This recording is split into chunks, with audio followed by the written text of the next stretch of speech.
Government first grade college. ಹೌದು, ನಮ್ಮ college ನಮ್ಮ ಹೆಮ್ಮೆ. The Bharat scouts and guides ಕಡೆಯಿಂದ ಪ್ರತಿ ವರ್ಷ ನಾವು ಹೈಕಿಂಗ್, ಟ್ರೆಕ್ಕಿಂಗ್ ಹಾಗೆ ಸರ್ವಿಸ್ ಕ್ಯಾಂಪ್ಗಳಿಗೆ ಹೋಗ್ತಾನೆ ಇರ್ತೀವಿ. ಸೊ ಅದೇ ರೀತಿ ಈ ವರ್ಷ ಕೂಡ ಒಂದು ಹೈಕಿಂಗ್ಗೆ ಪ್ರಿಪೇರ್ ಆದ್ವಿ. ಆ ಪ್ರವಾಸಿ ಸ್ಥಳ ಯಾವುದು ಅಂತ ಕೇಳಬೇಡಿ, ಹೀಗೆ ವಿಡಿಯೋನ ಕಂಟಿನ್ಯೂ ಆಗಿ ನೋಡ್ತಾ ಇರಿ, ಅದು ಯಾವುದು ಅಂತ ನಿಮಗೆ ಗೊತ್ತಾಗುತ್ತೆ. ನಮ್ಮ ಜೊತೆಗೆ ನಮ್ಮ ಯೂನಿಟ್ ಲೀಡರ್ಸ್ ಮತ್ತು ನಮ್ಮ ಸೀನಿಯರ್ಸ್ ಹಾಗೆ ನನ್ನ ಜೂನಿಯರ್ಸ್ ಕೂಡ ಎಲ್ಲರೂ ರೆಡಿಯಾಗಿದ್ವಿ.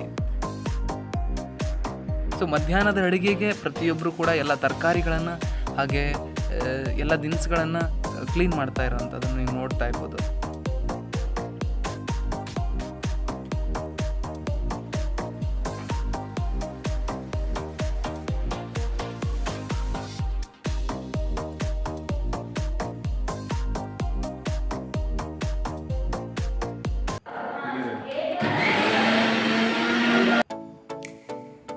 ಸೊ ಅದೆಲ್ಲ ಕಂಪ್ಲೀಟ್ ಆದಮೇಲೆ ಅದನ್ನು ಮುಗಿಸ್ಕೊಂಡು ಮತ್ತೆ ನಾವು ರೆಡಿ ಆದ್ವಿ ಹೈಕಿಂಗ್ ಹೊರಡೋದಕ್ಕೆ. ನಮ್ಮ ರೋವರ್ಸ್ ಮತ್ತು ರೇಂಜರ್ಸ್ಗಳೆಲ್ಲ ಲೈನ್ ಮಾಡಿದ್ವಿ.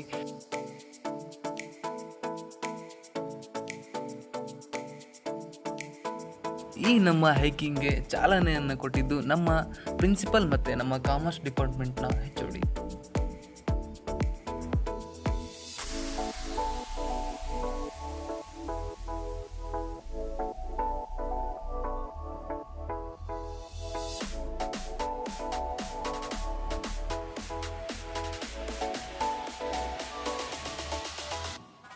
ಸೊ ನಮ್ಮ ಮೊದಲ ತಿರುವು ಆಗಿದ್ದೆ ನಮ್ಮ ಗುಂಡಿ ಸರ್ಕಲ್ನಿಂದ.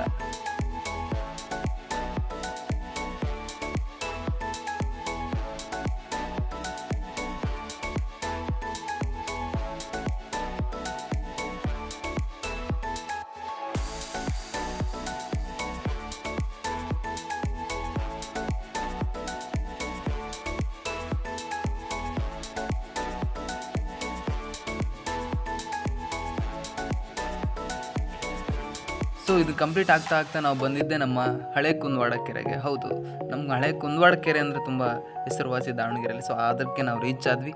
ರೀಚ್ ಆದ ತಕ್ಷಣ ಒಂದೆರಡು ಫೋಟೋ ಸೆಷನ್ನ ಕಂಪ್ಲೀಟ್ ಮಾಡ್ಕೊಂಡ್ವಿ.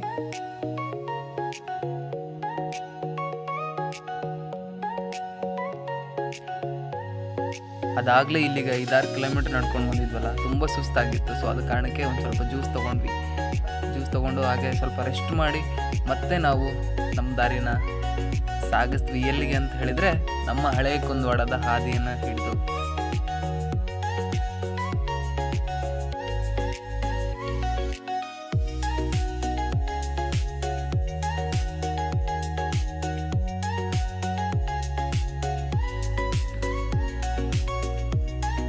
ಸೊ ಈ ಹೈಕಿಂಗ್ ಸಾಗಿದ್ದು ಈ ಒಂದು ಪ್ಲೇಸ್ಗೆ, ಪವಿತ್ರವನ, ನಮ್ಮ ಬಾತಿಗುಡ್ಡದ ಪವಿತ್ರವನ ಹೇಗಿದೆ ಹಾಗೆ ಹೇಗೆ ಹೊಸದಾಗಿ ಕ್ರಿಯೇಟ್ ಮಾಡಿದ್ದಾರೆ, ಹಿಂದಿನ ವರ್ಷಕ್ಕಿಂತ ಈ ವರ್ಷದಲ್ಲಿ ಏನು ಡಿಫ್ರೆಂಟಾಗಿ ಒಂದು ಕ್ರಿಯೇಟಿವಿಟಿನ ಆಗಿದೆ, ಅಲ್ಲಿ ಯಾವ ಥರ ಇಂಪ್ರೂವ್ ಆಗಿದೆ ಅನ್ನೋದನ್ನು ನೋಡೋದಕ್ಕೆ ನಾವೆಲ್ಲರೂ ಕಾತರದಿಂದ ಹೋಗ್ತಾ ಇದ್ವಿ. ಯಾಕಂದರೆ ಅಲ್ಲಿಗೆ ಹೋಗೋದಕ್ಕೆ ತುಂಬ ಸುಸ್ತಾಗಿತ್ತು. ಸೊ ಆದ್ರೂ ಅಲ್ಲಿ ತಲುಪಿದ್ವಲ್ಲ ಅನ್ನೋ ಖುಷಿಲಿ ನಾವೆಲ್ಲ ಸುಸ್ತು ಕೂಡ ಕರಗಿ ಹೋಗಿತ್ತು.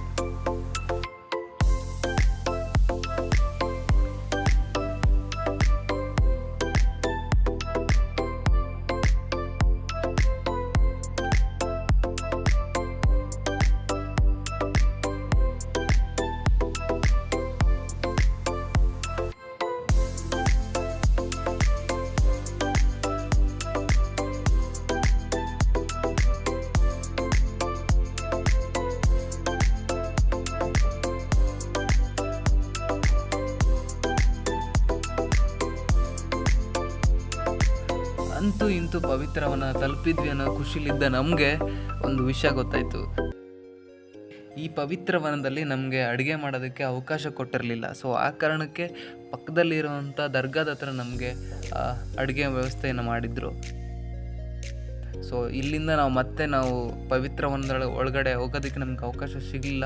ಸೊ ಅದಾದಮೇಲೆ ನಾವು ಹೋಗಿದ್ವಿ ನಮ್ಮ ದರ್ಗಾದ ಹತ್ರ. ಸೊ ಅಲ್ಲಿ ನಮ್ಮ ಸೀನಿಯರ್ಸ್ ಅಂದರೆ ಮುಸ್ತಫಾ ಸರ್ ನಮಗೆ ಅಡುಗೆನ ತಯಾರು ಮಾಡ್ತಾಯಿದ್ರು. ನಮ್ಮ ಹನುಮಂತು ಕೂಡ ಅದ್ರ ಬಗ್ಗೆ ಹೆಲ್ಪ್ ಮಾಡ್ತಾಯಿದ್ರು.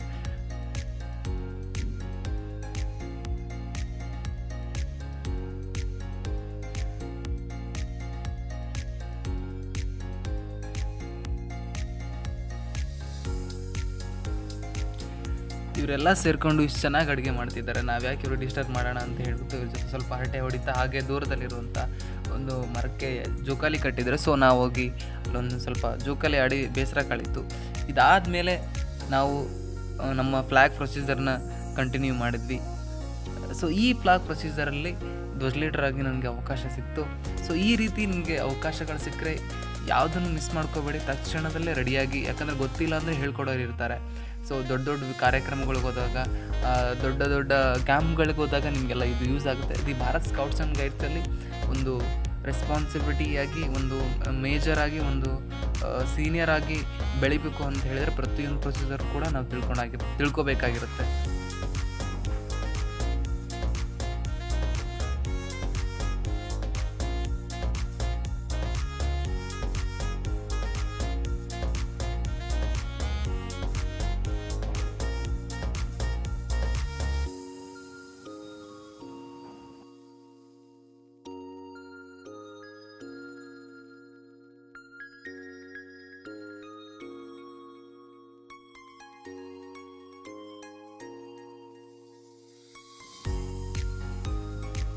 ಸೊ ಊಟ ಎಲ್ಲ ಮಾಡ್ಕೊಂಡ್ವಿ. ಊಟ ಕಂಪ್ಲೀಟ್ ಆದ ತಕ್ಷಣವೇ ನಮ್ಮ ಊರೊಳಗೆ ನಾವು ಹೋಗೋದಕ್ಕೆ ರೆಡಿ ಆದ್ವಿ. ಸೊ ಇಷ್ಟೊತ್ತವರೆಗೂ ವಿಡಿಯೋ ನೋಡೋದಕ್ಕೆ ಎಲ್ರಿಗೂ ತುಂಬ ಥ್ಯಾಂಕ್ಸ್, ಧನ್ಯವಾದ.